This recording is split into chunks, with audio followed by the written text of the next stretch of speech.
Hi, welcome to 20 Ideas Using 20 Fat Quarters with GourmetQuilter.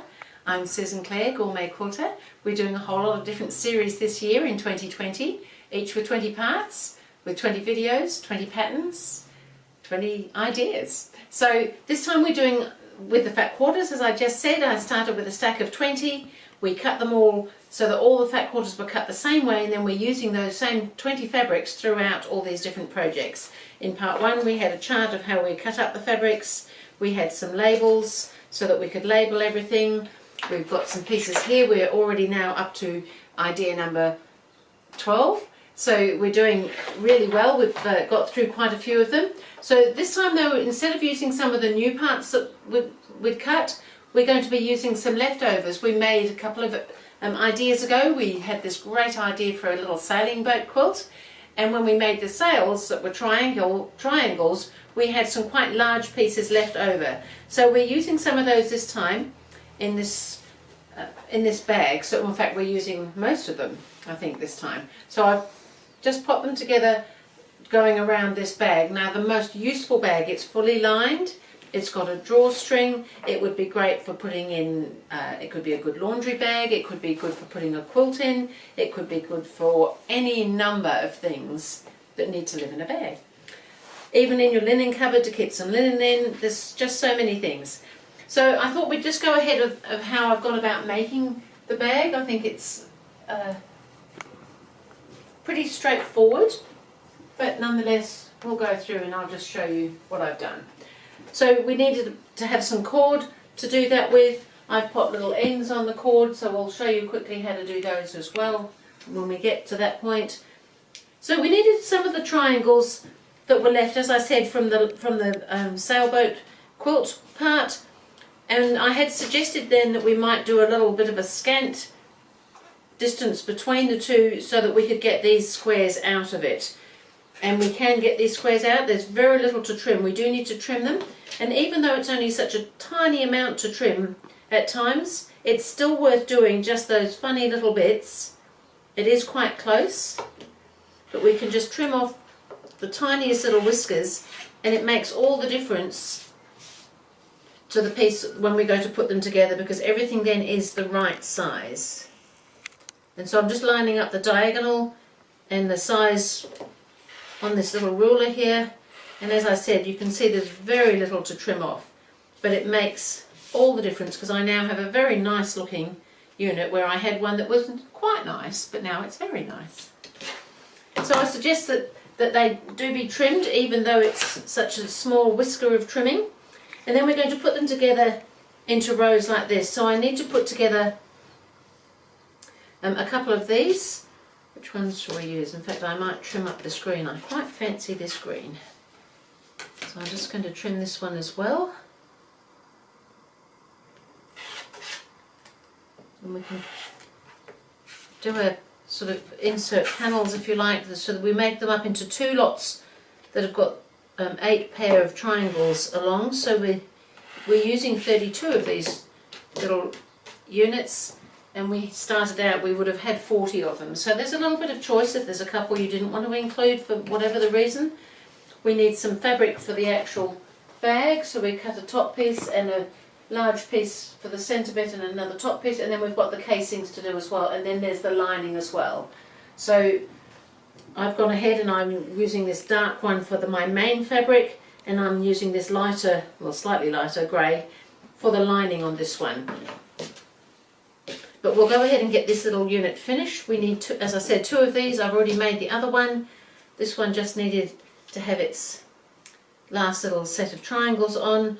So I'll join those together so that the points are meeting in the middle the way I've done it. You could, of course, put them together differently. The choice is yours.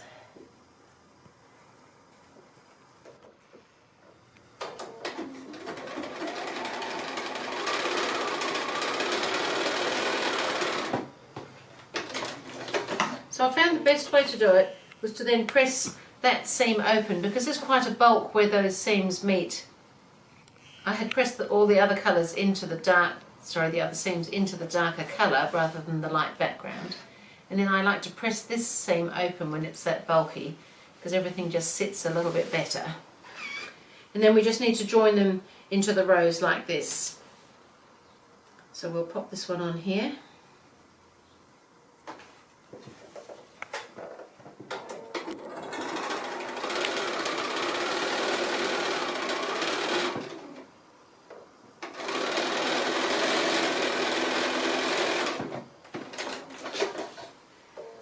And then I've pressed those seams all one way, well, mostly, except for that one that escaped.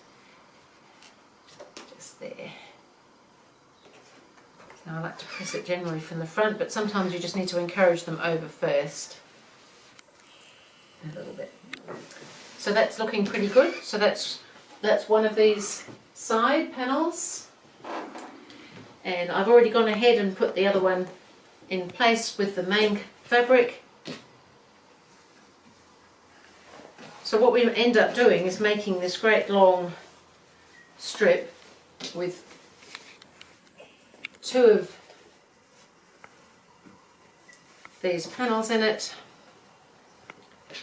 and it has another piece on the other end as well. So I'll go ahead and join these. So that these are just straightforward seams, so I'll go ahead and join them and come back and show you what we're going to do next. So I've gone ahead and I've put both these panels in. So I've done them so that they look like they're going in opposite directions, but in actual fact, when we make the bag up, it'll look like they're going all the way around the bag. So by putting them in opposite directions at this stage, that works that way if you want them to do that. So now we need to make the casing. So I've already popped one casing on one end. So we've got the casings here. So the casings are just a strip of the main fabric, and I've put a piece of the lining fabric. It wouldn't have to be particularly lining, you don't see it, it's inside the casing.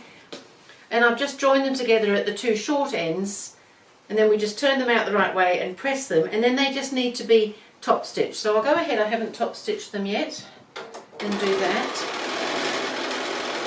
So just about a quarter of an inch or so, and this just kind of reinforces the edge a little bit. It has a bit of wear with the cord coming and going, so it holds it together nicely as well.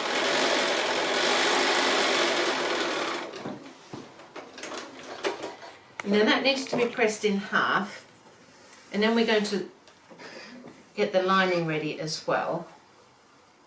So we just fold that, I've popped the lining one inside. It just makes quite a nice casing like this when it's double and easily finished on the ends like this, easily sewn in. So as I said, I've already put one on here, so I've stitched it to the top edge of one of the fronts. I'm not necessarily going to just stitch it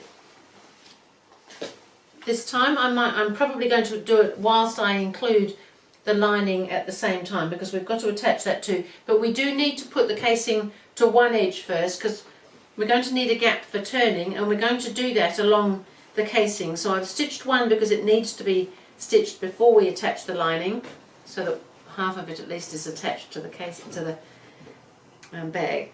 So this is my lining. So we want to pop it right sides together. So I might just pop a couple of pins in just to hold the casing so that it doesn't kind of move on us. Clips or pins or something. So the casing's shorter than the bag, not by a long way, but just a little bit, so that there's a little gap at each end, which is always a good thing. And then we're going to put the lining right sides together and stitch that seam all the way along, including the casing as well. And then we need to come and do the other seam at the other end. So we're basically putting everything right sides together. It's one great big long piece.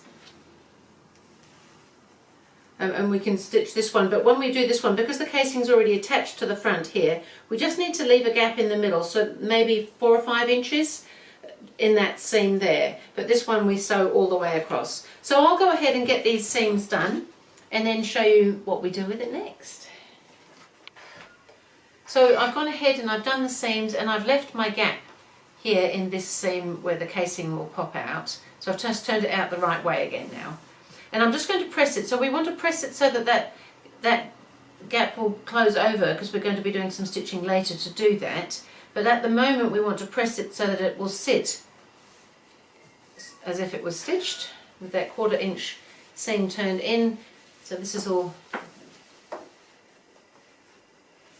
So I'm just pressing it for now. We're not stitching it yet because we want to do that a little bit later because we still need the gap. But if I found that if I can do the pressing now, later on when we do go to turn it out the right way, because it's already been pressed, it will sit nicely for us. Just make sure that gap remains correct, and so then just fold that seam back and press that. That's all looking pretty good. So now we need to make up the actual bag.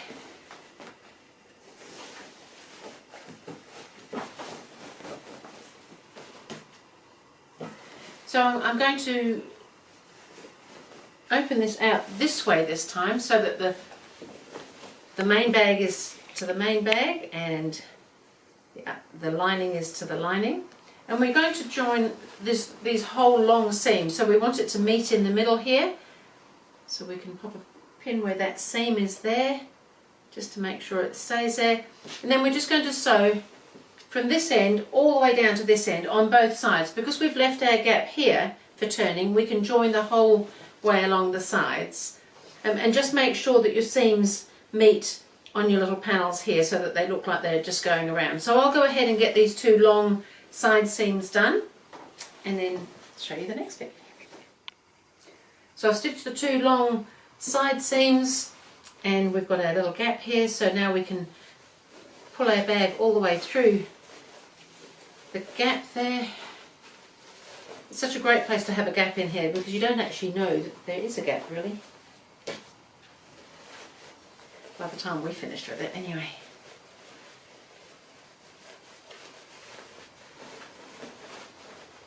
So the bag could even be reversible doing it this way. If you wanted for some reason to be able to turn the bag out the other way, you could probably do that. I'm going to pop that lining in there. I did cut the lining just 1/4 inch shorter in length. I didn't change the width so that it wouldn't just sort of bunch. Only 1/4 inch because there's no batting or anything. It's just that tiniest bit smaller inside. Just so you know. So just trying to get these corners out now, and we should be able to do that. You can get in through the gap if you needed to, but they should pop out fairly well on something like this. And the lining ones as well, if we push those into the corners, and it should sit quite nicely for us. And because we pre-pressed this top edge down when we were pressing those casings, that all should go in, and here's our little gap waiting for us to close it over.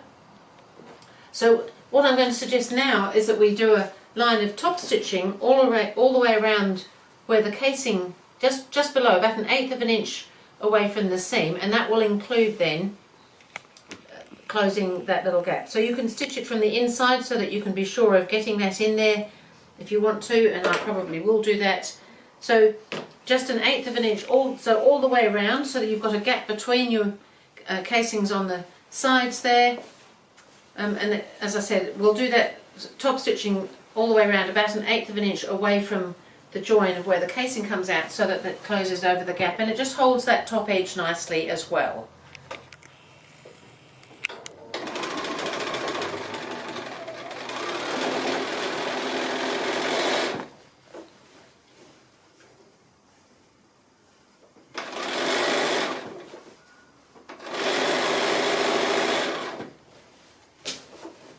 It's got this little gap area coming up here, so I'll make sure that's stitched in.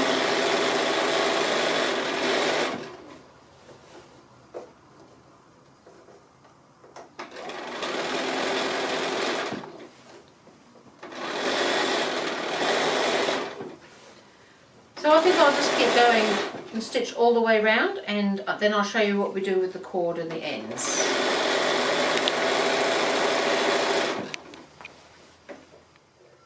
So I've gone ahead, everything's top stitched around that edge, it looks great. So I'm just going to make the little cord end bit. So I like to make little ends to go onto my cord ends. You could just tie a knot, you could put a bead, a bead there, you could do all sorts of things. I'll show you what I do. So I've got a little rectangle of fabric here. I'm just going to fold it right sides together, fold it in half, and then I'm just going to fold down probably 1/2 inch or so at the top edges both ways, and I'll just give it a quick press. So I've got the 2 edges folded, it's right sides together, and now I'm just going to stitch the seam. So I'm going to take a little bit more than 1/4 inch seam. It's just easier when it's something this small to have a little bit more to play with there. So I'll just take in a seam at each side there to make, really they're like little pockets to put the cord raw ends into.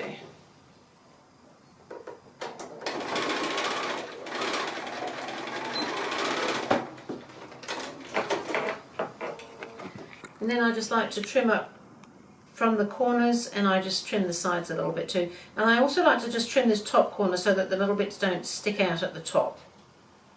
And we're just going to turn that out the right way. And then we'll have 2 little pockets because I've made one already.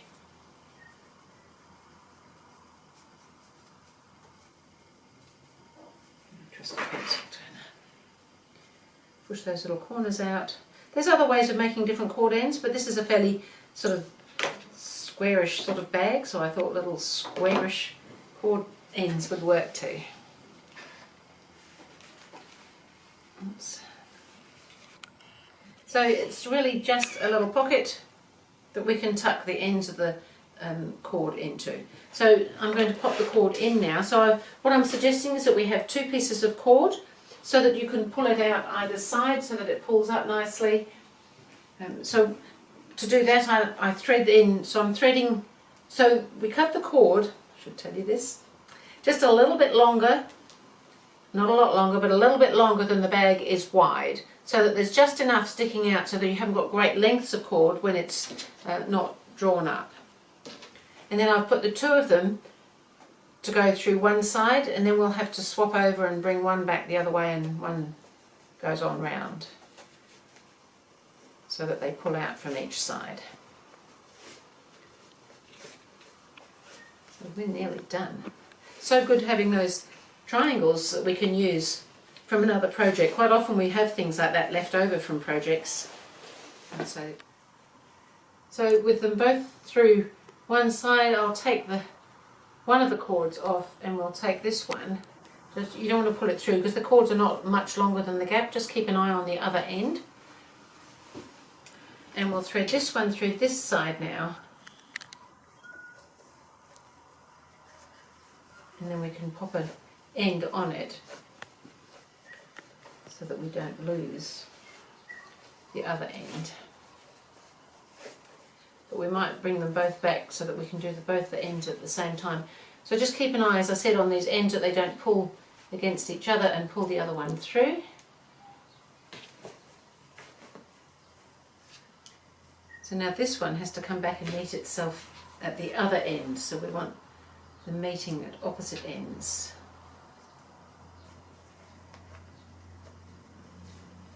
So I'm just using a large safety pin to help me thread it through.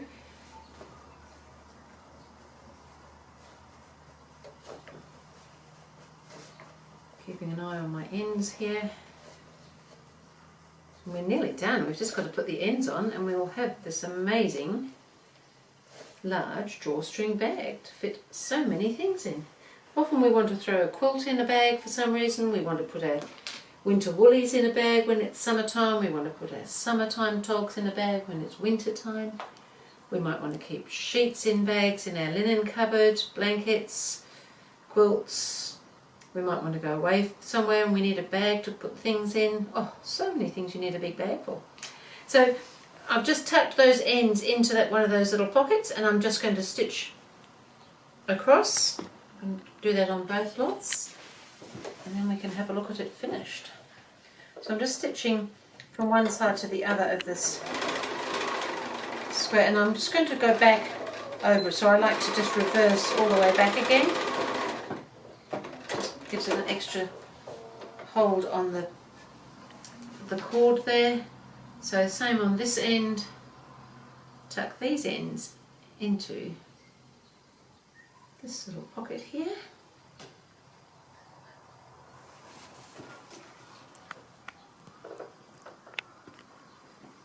the same, we'll stitch across and reverse back again.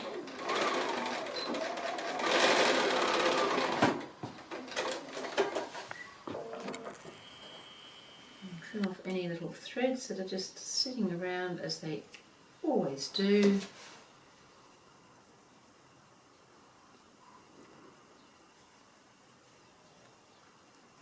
And great excitement.